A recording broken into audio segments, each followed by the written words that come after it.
দেখো গাছগুলি একদম ঝিমিয়ে গেছে। এত রোদ উঠেছে আজকে আর প্রচণ্ড গরম ছিল, গাছগুলির অবস্থা একদম খারাপ। নমস্কার বন্ধুরা, আজকেও আবার চলে এলাম নতুন আরেকটা ভিডিও নিয়ে। তো বন্ধুরা, আমার এই ভিডিওতে তোমাদের অনেক অনেক স্বাগত জানাই। দেখো এই জায়গাতে তো আমি লাল শাকের বীজ দিয়েছিলাম, একটা গাছও হয়নি। নিচে যে লাল শাকগুলি দিয়েছিলাম সেই বীজটাই কিন্তু এখানে হয়নি। তো এখানে কয়েকটা লাল শাকের বীজ দিয়ে দেবো। দেখো একটু ঘনভাবেই দেবো। এবার জল দিয়ে ভালোভাবে ভিজিয়ে দেব। দেখো এখন টমেটোগুলি প্রায় শেষের পথে। এই গাছটাতে এই দুটো টমেটো তুলে নিলাম, আর দেখো একটা ছোট্ট টমেটো রয়েছে। তো এই গাছটা কিন্তু শেষ, আর এই গাছটাতে একটাই টমেটো।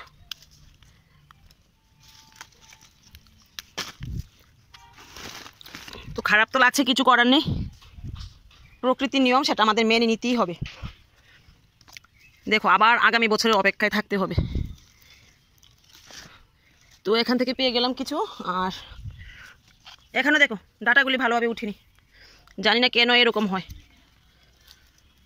কখনো বীজ ফেললে একই বীজ ভালোভাবে হয়, আবার কখনো হয় না। কয়েকদিন ধরে বানর আসছে না, তাই টমেটোগুলি এতটুকু লাল হয়েছে। দেখো অনেকগুলি টমেটো পেকেছে।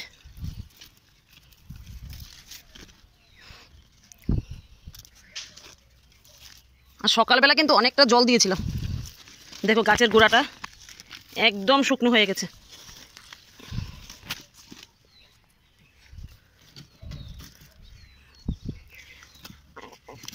প্রচুর টমেটো পেয়েছি বন্ধুরা এবছর ছাদ বাগান থেকে। তো দেখো এখানে প্রায় 2 কিলো হবে।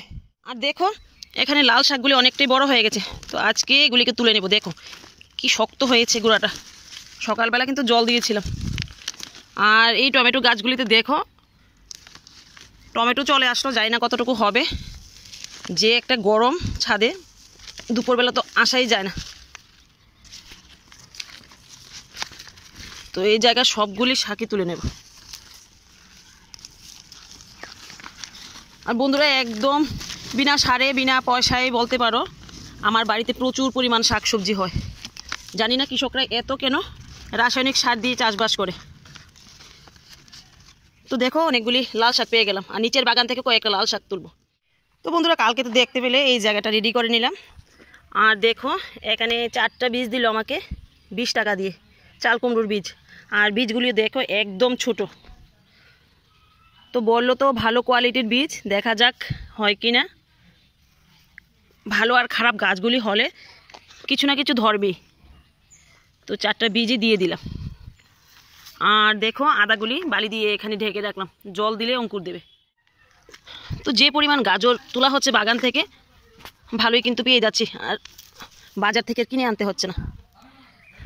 দেখো আজকে জল দেওয়া হয়নি, আবার মাটিটা শক্ত হয়ে গেছে। তো গাজরগুলি তুলে তারপর তোমাদের দেখাই কয়টা তুললাম। তো দেখো আজকে এই গাজরগুলি পেয়ে গেলাম। এবার চলো গাছে কয়েকটা বেগুনও আছে, বেগুনগুলিকে তুলে নেব।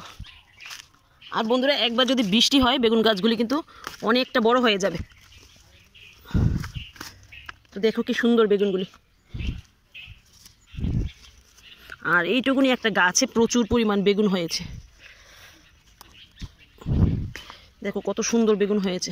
ছোট একটা বেগুন চলে আসলো।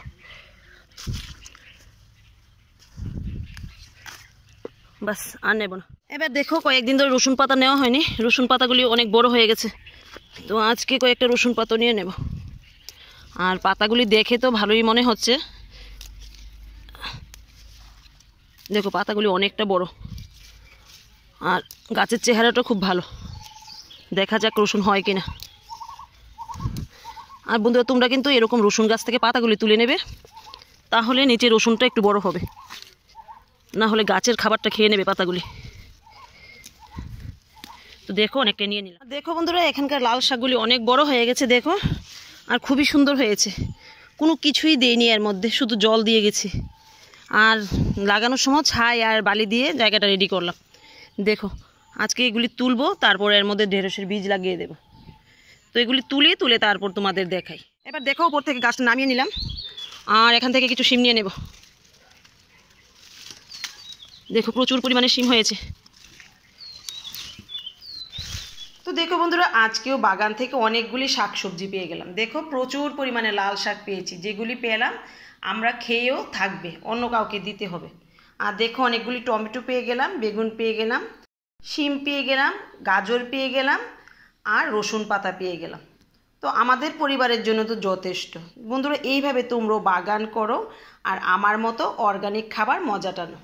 ঠিক আছে, আজকে এখানে রাখছি। দেখা হবে আগামী দিন আগামী আরেকটা ভিডিওতে।